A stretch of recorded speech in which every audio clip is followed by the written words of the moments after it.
सर्वांना नमस्कार. आज आपण मुक्ती साधना किंवा मोक्ष साधना म्हणजे काय हे पाहणार आहोत.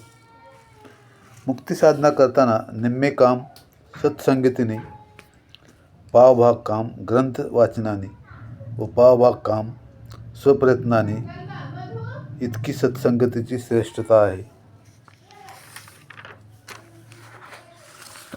कर्म करूनही तो करविणारा सर्वात्मक ईश्वर आहे.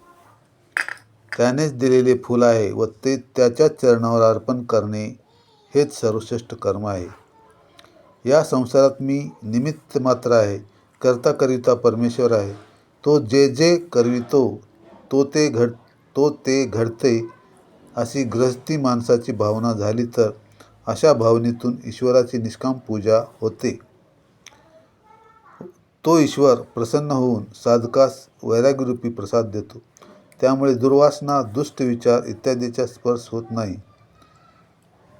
उलट सद्विचारांचा उदय होतो. अज्ञानमूलक माया, आसक्ती इत्यादींचा वैराग्यप्राप्तीद्वारा नाश होतो.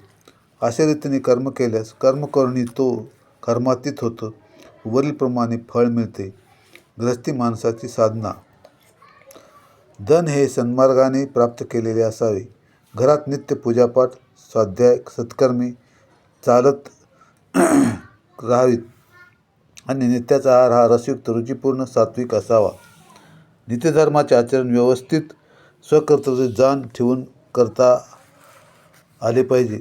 मात्र त्यासाठी सतत ईश्वराची स्मृती ठेवावीच लागते.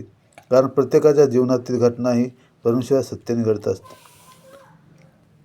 भगवंत सेवा ही सांसारिक दुःख कमी व्हावे म्हणून करायची नसते, तर ती केवळ मानवी जीवनाचे कर्तव्य म्हणून करायची असते.